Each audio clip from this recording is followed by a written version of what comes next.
Alright, so we have Nate here. He's not going to be really focusing on me. He's going to be more focusing on this inland taipan here, Oxyuranus microlepidatus. One of the most infamous species of venomous snakes on the planet, being that it is the drop-for-drop most toxic snake on the planet.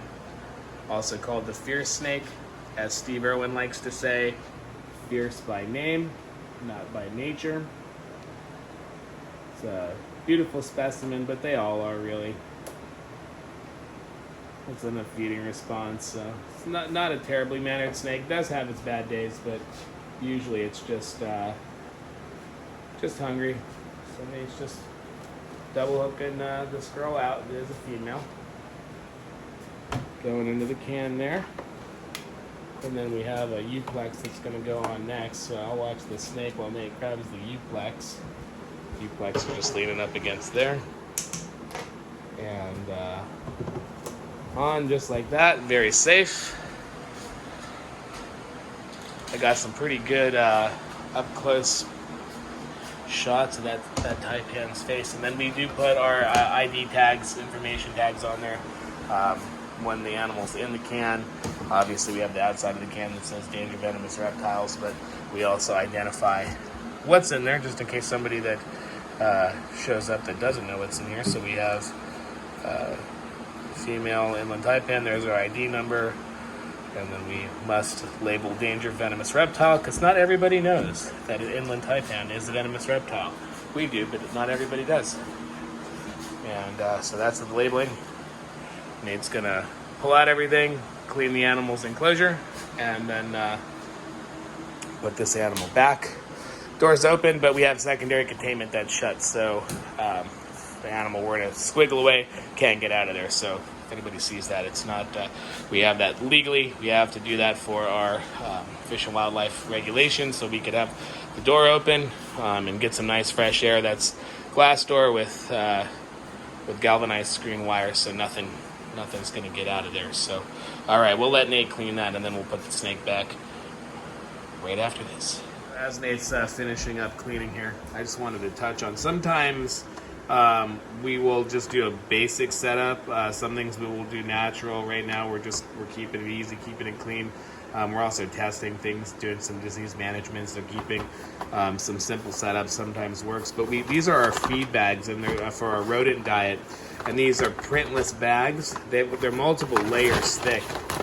And the snake, so we'll use these as substrate to kind of reuse the bags, kind of recycle them before we dispose of them. We burn them and then just turn them to ash, and then spread the ash around the property so we don't unnecessarily fill the landfills. But the snakes like to go in these bags and hide, so it's kind of an extra hide in addition to the other stuff that they've got. And then also it's a nice substrate that could be easily managed and stuff. So just wanted to touch on that.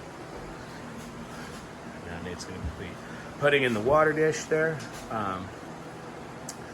Wearing gloves, being sanitary, all that stuff.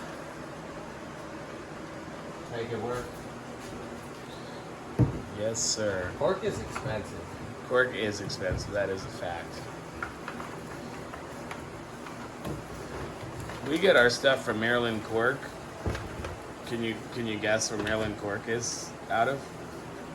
No. Maryland. Oh wow! Wow! Amazing! Wow! Yeah, Maryland cork. We get our stuff from Maryland cork, and they give us a pretty good deal on it, but it's still hundreds of dollars for. How is this water dish not going to spill when he goes in the bag? I don't know. We'll just observe and see if he does or not. It's a thick bag.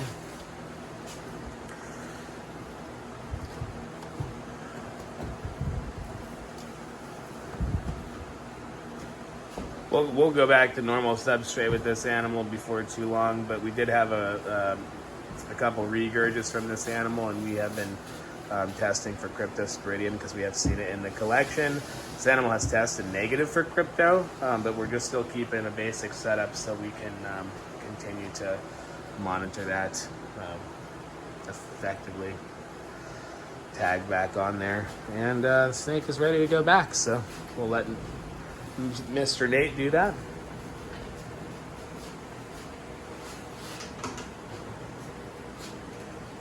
I'm just gonna hang out here. I'll get a little glimpsey there. Yep, same snake that went in the can. I hope so.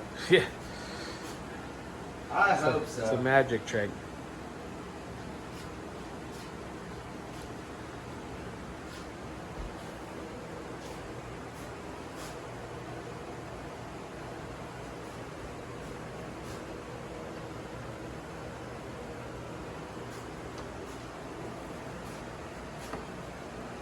And this snake is actually, its name is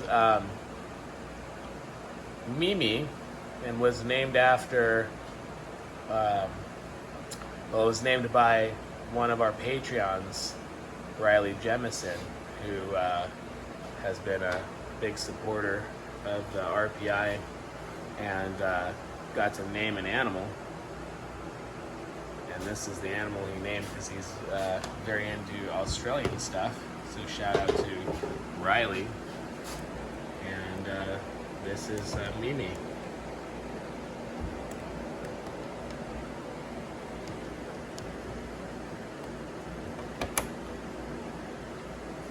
And then we'll go through and feed tomorrow. Don't forget to sanitize, kids. Yeah, don't forget to sanitize, kids.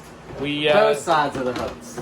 yeah, we sanitize with a few different things, but that is Rescue. It's a activated peroxide-based veterinary disinfectant, supposed to kill crypto and other bad things.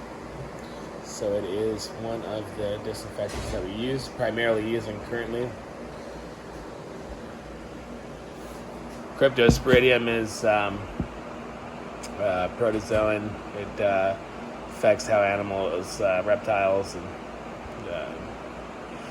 maybe other things. I mean, I can't speak for other types, clades of animals, but at least in snakes, affects the way that they absorb nutrients out of their food. They will often regurgitate food. This animal hasn't regurgitated in some time.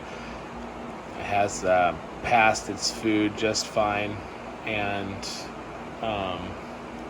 has tested negative for crypto, but that doesn't necessarily mean it doesn't have it. So we are just doing our due diligence here. Anyway, that was a great handling from Nate. We'll let this, well, I guess she's coming around. If she's coming around, we'll see if she comes over to the, yep, there she is. Hey, Mimi. She's a good snake. Say hello. She's like, hello.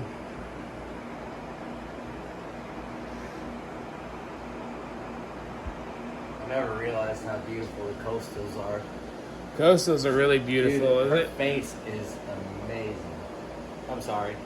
Yes, her face is amazing. We're not talking about the same snake that I'm videoing here, by the way. We're talking about the coastal Taipan, who is just next to the Her eyes. inland.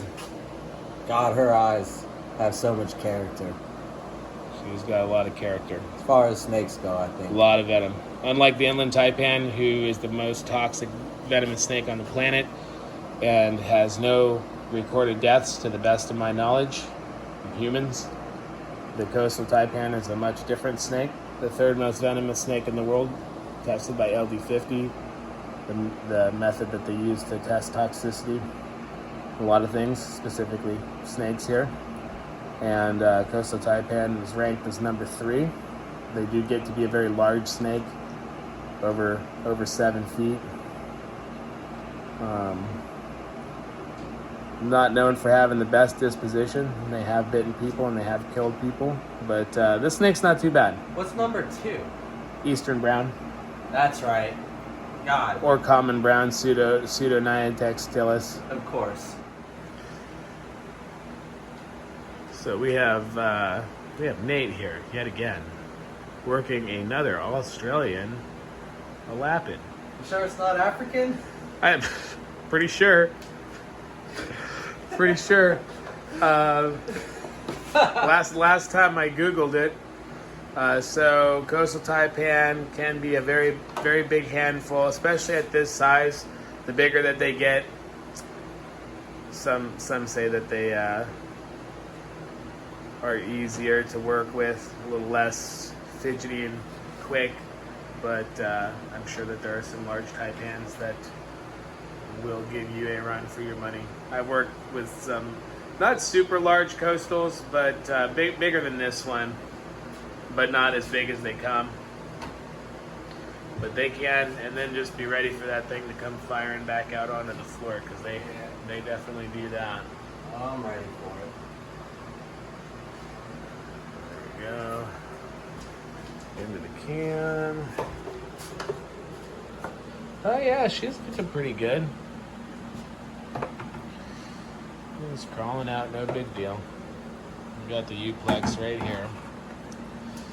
A little bit quicker than what the inland was exhibiting earlier, but nothing over the top.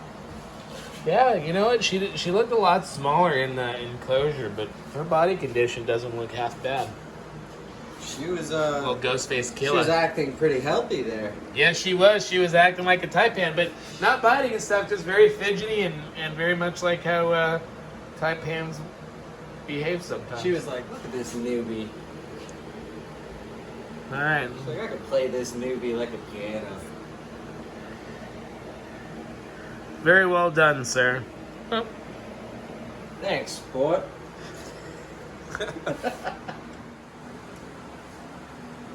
Here we see Nate strategically placing the ID tag on the Taipan's cage.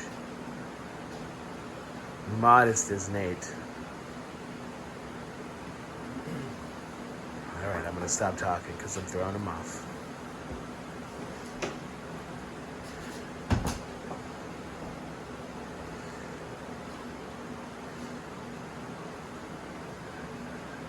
As many of you know, we use 2 hooks typically when we work these animals.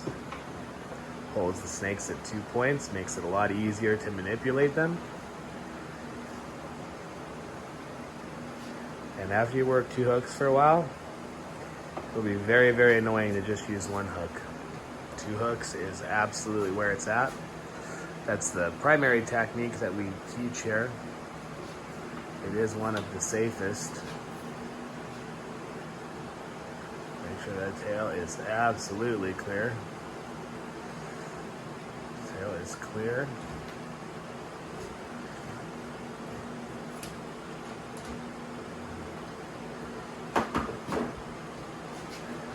Very good. That's a nice, clean coastal taipan. This is a very minimalistic setup right now. Like I said, we are doing a lot of disease testing around here, and a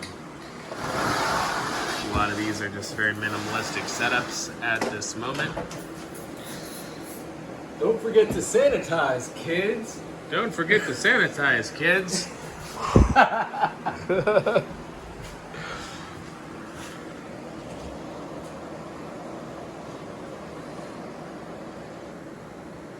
In this main room, it goes up to about the low 80s during the day, maybe 80 to 82 during the day, and then at night we're looking in the mid to low 70s for the ambient. Currently, this animal does not have any supplemental heat other than the ambient room heat. And that is okay. Your phone takes good videos. This isn't a phone, Nate. This is very high tech Recording equipment. Recording equipment. Correct. Yeah. Life savings on my